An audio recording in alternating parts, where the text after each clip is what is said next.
Hi. So it's Thursday today, and I have just one more day to go on my swallowing course here. Today I ate roast beef and vegetables, so I'm kind of done. I mean, I can eat anything really, pretty much. And I woke up this morning just feeling really full of joy, very happy and well. It's not perfect, this toad neck situation. Turns out it's an infection, not a serious one. I've got some antibiotics that will go away within a week or so. So this was fantastic. I sort of ran past the course with flying colours. And I went to see a Professor Mendenhall, something like that. And I'm told he is one of the world's leading experts, radiologists, oncologists, professors. He's the one who diagnosed this infection, gave me the prescription. But while talking to him, I had a rather disturbing conversation with him in some ways, because he said to me, you shouldn't have been operated on. What? I wouldn't have operated on you, he said. It wasn't necessary. So this is an interesting statement to hear from someone quite eminent. My operation was 23 hours long. It was very traumatic. It was a bit touch and go in the life or death stakes. It led to 3 weeks in hospital. I had reconstructive surgery involving a big large piece of my arm, recreating my throat. I believed it was to save my life. Dr. Mendenhall said there is no evidence that surgery increases our benefit outcome over radiotherapy alone, even in cases such as mine where the tumour is very large. Mine was the size of an orange, I'm told. So that's, churned up some interesting feelings. I mean, a mixture of feelings. On one hand, one has to take into account what, I've experienced sometimes as the arrogance of doctors. I know what's right and true, and the other doctors are, perhaps not fools, but they don't know as much as me. And that's certainly something that I've seen some senior consultants, how they are. Another part of me thinks, well, why the fuck, excuse my language, why tell me this? It doesn't serve me very well. Other than, to serve your own grandiosity, and to be able to show, speaking that way, I know what's best, and I know what's true and right. Certainly my surgeon wouldn't have agreed with him.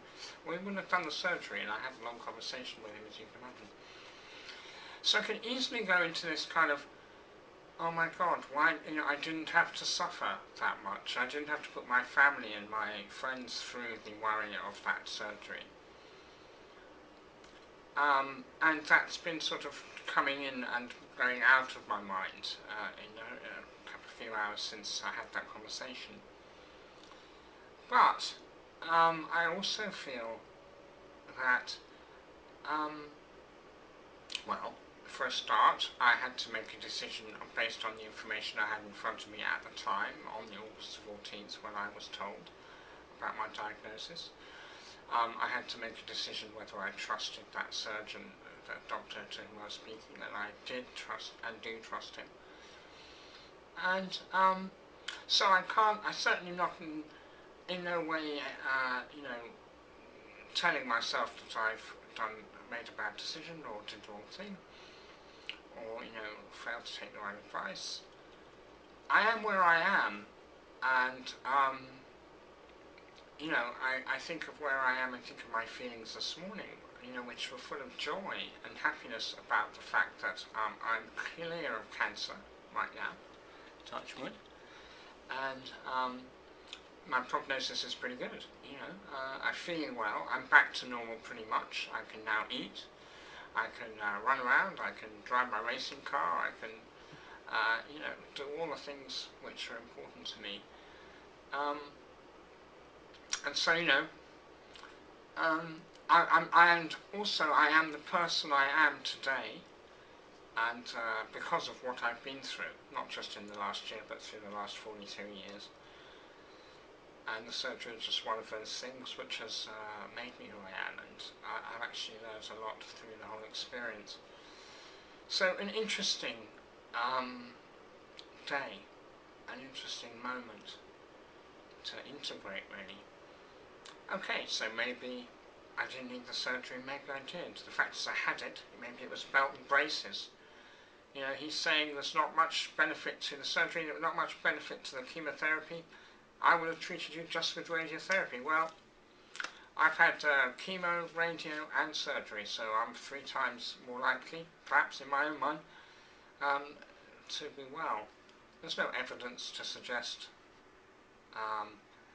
otherwise. There's no long-term evidence to suggest that the surgery was not a benefit, wouldn't be a benefit to me. So I just thought I'd share that. It's an interesting thing to think about. I'm inclined to say, well, that's your opinion, and it's too late for me anyway to worry about. And so I'm not going to worry about it too much. Rather like childbirth, the pain and stress of the operation is in the past, and I've sort of forgotten how bad it was. So what I'm concentrating on is reconnecting with my feelings of optimism and pleasure about this life which is ahead of me, where I can socialise with all of you and my friends, friends and family, and eat and drink and be merry.